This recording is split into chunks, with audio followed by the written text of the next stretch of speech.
Bonjour à tous, aujourd'hui je vais vous parler de la Silent Grey Fellow, donc une des toutes premières Harley-Davidson de série.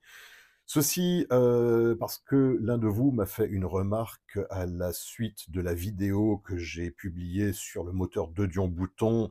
On y voyait donc une photo et une maquette de la première Harley, la Number One de 1903, et quelqu'un a marqué quelque chose du style Ah oui, la Silent Grey Fellow ».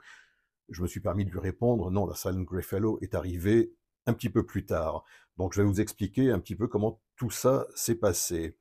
En 1903, 4, 5, 6, de toute façon, les premières années, les Harley n'étaient pas grises, elles étaient noires. Donc on appelait ça officiellement le coloris piano black. Et en 1906, la le constructeur a décidé d'ajouter en option un autre coloris, le gris Renault, le Renault Grey. C'était donc devenu, dès 1907, le coloris, de série, et là, au contraire, c'était le piano black, le noir brillant, qui était lui en option. Donc disons qu'à partir de 1907, la quasi-totalité des Harley produites étaient grises. À partir de 1909, on a communiqué dans les publicités en appelant, cette moto la Grey Fellow, donc le collègue, le compagnon gris. Si ce n'est que Harley-Davidson insistait toujours pour que ces motos soient silencieuses.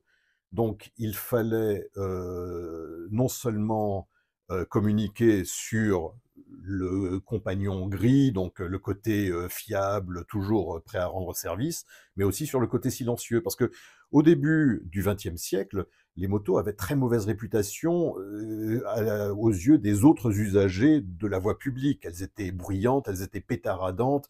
Il y avait des marques comme Indian, Excelsior, Pope, Reading Standard, Thor, Merkel, Iver Johnson, qui n'insistaient pas trop sur le côté silencieux de leur moto. Harley-Davidson, au contraire, mettait déjà des gros silencieux pour essayer de faire en sorte d'atténuer au maximum le bruit.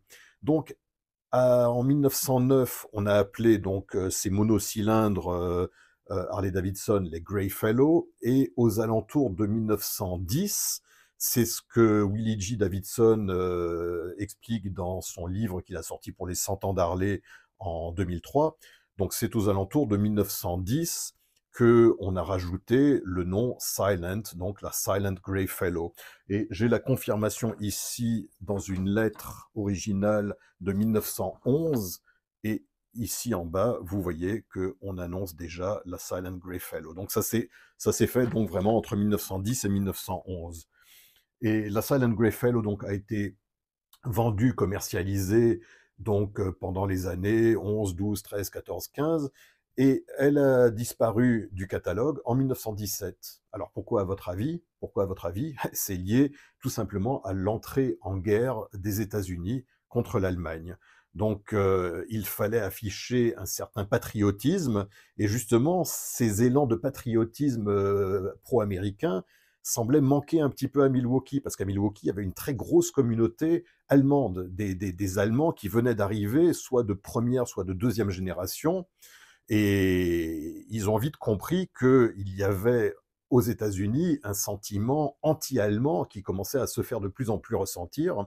On a d'ailleurs déboulonné pendant la Première Guerre mondiale la grande statue Germania qui se trouvait à Milwaukee. Elle a été entreposée quelque part, puis complètement perdue, sans doute découpée en morceaux et fondue pour récupérer le bronze. Et il fallait donc afficher une sorte de patriotisme. On a aussi estimé dans la famille Harley que la maison était surveillée constamment, parce que William Harley avait épousé une Allemande, Anna Yarthuber. Et d'ailleurs, Walter Davidson a épousé aussi une Allemande, Emma Rosenheim, et Arthur Davidson a épousé Clara Beisel. Je fais exprès d'insister sur l'accent allemand quand j'évoque leur nom, car toutes ces femmes-là étaient des Allemandes, donc elles auraient pu potentiellement être des espionnes ou je ne sais quoi. Il faut savoir qu'on estime que pendant la Première Guerre mondiale, à partir du moment où les États-Unis sont rentrés en guerre en avril, début avril 1917, il y avait quelque chose comme 10 000 agents allemands sur le territoire américain qui étaient là pour se livrer soit à des actes d'espionnage, soit à des actes de sabotage. Alors, tout a commencé en fait le 7 mai 1915 avec le torpillage du paquebot Lusitania au large des côtes de l'Irlande. Il y avait donc, je crois, 1958 personnes à bord. Il y en a 1190, 93 qui sont mortes. Et dans le lot, 123 Américains. Donc, ça a été déjà un premier ressenti anti-allemand qui commençait à se répandre aux États-Unis. Ensuite, il y a eu des actes de sabotage, il y a eu plein d'actes de sabotage à travers le territoire américain, notamment en juillet 1916, l'explosion du petit îlot qui s'appelait Black Tom, donc dans la baie de New York, à côté de la Statue de la Liberté. Black Tom était un entrepôt d'armement, de munitions. Il a explosé donc en juillet 1916. L'explosion a cassé des vitres jusqu'à 40 km à la ronde. Ça a été effroyable, hein. L'explosion a d'ailleurs endommagé la Statue de la Liberté. Il y a beaucoup d'éclats de shrapnel qui sont partis en volant, qui se sont plantés dans la Statue de la Liberté. Ça a endommagé d'ailleurs le bras droit qu'elle lève avec la torche. On l'a réparé, ça a coûté très très cher, mais c'est depuis ce jour de juillet 1916 que le public ne peut plus monter sur le petit balcon qui entoure la torche dans le bras droit de la Statue de la Liberté. Donc tout ça, c'est la faute aux Allemands.